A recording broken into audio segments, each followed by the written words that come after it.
What happened to the ninth generation? A generation the of worst nothing. console Who's generation. also really The disappointed ninth with generation ninth gen so far? Shut up! There seems to be a lot of sentiment nowadays that the ninth generation of video game consoles, that is, the PlayStation 5 and Xbox Series X/S, has been a complete and utter failure due to, and I quote, a lack of video games. A statement spoken like a person truly talking out of their ass, because last time I checked, the PS5 alone had Returnal, Rift Apart, Ragnarok, Forbidden West, Demon's Souls Remake, Spider-Man 2, Helldivers 2, all specifically made and tailored for the PS5.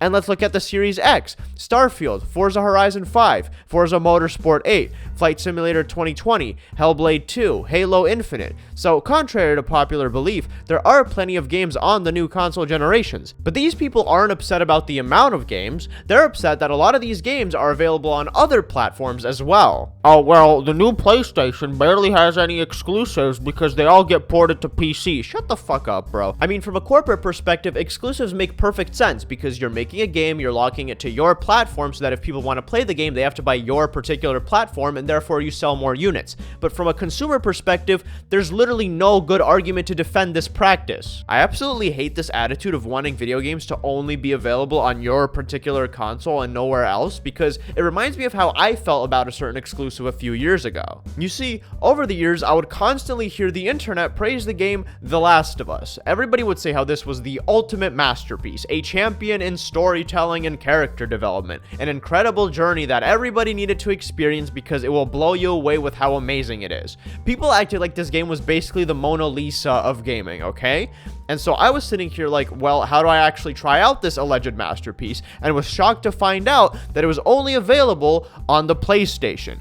I was furious. How is it that this title, this so-called piece de resistance of gaming that absolutely everybody needed to play, can only actually be played by people who owned a plastic box from this one specific company? This is pretty much what drove me to hate exclusives in general. I feel like in order for something to be considered the greatest of all time, there needs to be a general consensus for that label, meaning it needs to be easily accessible to the general public in order for the general public to come to that conclusion. Like, why is Michael Jackson the greatest pop singer of all time? Because anybody could just go into a store and buy his album or listen to him on the radio in order to praise his music. And in a similar fashion, if somebody's talking about the greatest car of all time, it makes a lot more sense to say Toyota Camry or Ford Mustang than, I don't know, a Bugatti Chiron or something, because even though the Bugatti is objectively better than those other two cars, it's only owned by like, what, 10 people in the whole world? So how can you form a general consensus with such a small user base? Now, that's not to say you can't praise the Bugatti Chiron or The Last of Us or say good things about them, but don't act like it's the greatest game to have grazed the earth that everyone can experience, because, well, they can't. Like, I'm sure their intention wasn't to offend anybody, but do you realize how pretentious you sound when you say, yes, this is quite the delightful title indeed. A masterpiece, truly the greatest game of all time. Oh, what's that? You don't own a PlayStation? Oh, I'm sorry. It must really suck to be you then. Did I mention that this is the greatest game of all time? Like, that's how you come across when you act like this is just something anybody can pick up and experience. Now, thankfully, the first Last of Us is on PC now, but when it wasn't, I was certainly annoyed by people who made these kind of statements. And by the way, I did play The Last of Us, and like, it's a good game, but honestly, like, extremely overrated. Like, again, it's a nice story, but it's not some crazy, Mona Lisa masterpiece, okay? So you guys can relax about that. Now, again, those people probably don't say those things to make other people feel bad. My problem lies with the people who do, which in fact is most people who whine about PlayStation or Xbox games being available on other platforms as well.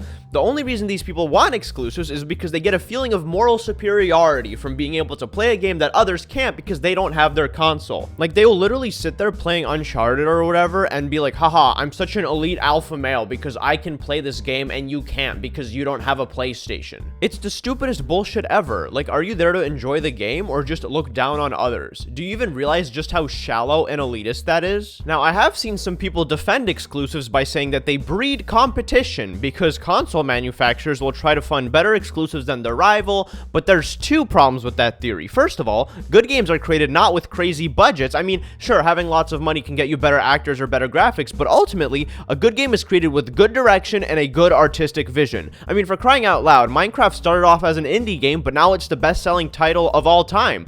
And second of all, this argument treats video games like a product when in fact, they're supposed to be treated like an art piece, okay? Video games are not a product, unless you're Activision, but an art piece. It is something you want as many people as possible to experience. Like, imagine if art museums did this shit, where they signed exclusivity deals for paintings so that people go to that specific museum to see it. You don't see that happening because art is meant to be easily accessible to the general population. Now, yes, obviously different artworks will be in different museums around the world, but first of all, a museum ticket doesn't cost $400 like a typical console does. And second of all, paintings are only spread across different museums like that because it's not exactly feasible to create one giant museum with every artwork in it. But with consoles being a digital device that essentially just spits out ones and zeros all day, it is entirely possible to have every game imaginable on one device. And for all intents and purposes, that device is the PC. At the end of the day, any and all games should be available there. PCs are backwards compatible, they have emulators, they can have better hardware. It's just generally the best option for having as big of a catalog of games as possible. I have also seen some people get upset that they bought a PS5 for exclusives while also having a good PC, and then most of those exclusives made their way to PC, so having a PS5 was sort of pointless.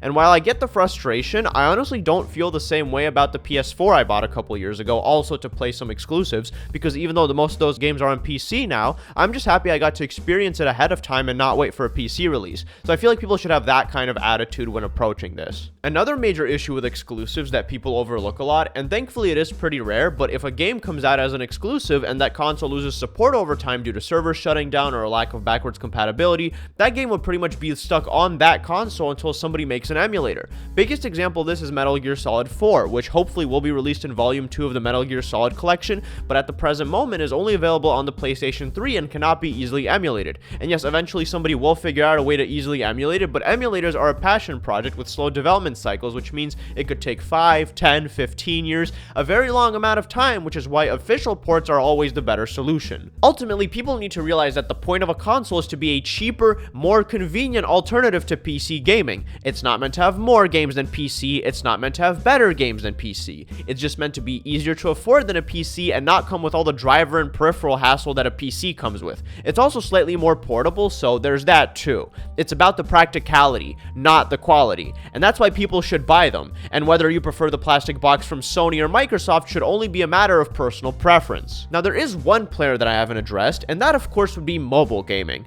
I'm completely joking, although it is cool that they ported Resident Evil and Death Stranding to the 15 Pro. Seriously, it's about time that they port AAA titles to phones with all the fancy, powerful chips they have in them nowadays. But anyways, Nintendo. Ideally, they shouldn't have exclusives either, but they have another card up their sleeve, which is the insane portability their console has. Even more than Xbox or PlayStation. Like, you can play this thing riding on the subway, then come home and dock it into your TV and keep playing there. Like, you just don't see that anywhere else, you know? Like, when you're buying a Switch, you're usually buying it for that and not just the exclusives. And I know people are going to call me a hypocrite because PC also has some exclusives like League and Counter-Strike, but the difference with those is that they're not exclusives because they're trying to sell more PCs. They're exclusives because it would be hard to adapt those kind of control schemes to a console, especially in the case of League. But if there was a way to adapt those control schemes, then I would absolutely want those games to be on consoles. Basically, I'm for everything being available on everything. I mean, guys, you know how people complain that there are too many streaming services nowadays, all with their own exclusives, so people have to pay like $80 a month to be able to watch all the movies and TV shows they want? This is really not that much different. The fact is, console exclusives serve to benefit nobody except the console manufacturers, so watching people defend this practice is incredibly pathetic and stupid. Nobody should be forced to drop $400 just to go play Bloodborne or something. So yes, Sony and Microsoft and hopefully Nintendo at some point, please do keep porting your games to PC, because PC is the final destination for any and all games and gives people an opportunity to experience a huge amount of art pieces that would otherwise be locked to proprietary hardware that may or may not be accessible in the future. Down with the exclusives, down with the hostageware. And yeah, guys, that's the end of today's video. I hope you enjoyed it. As always, this was your captain speaking. See you later.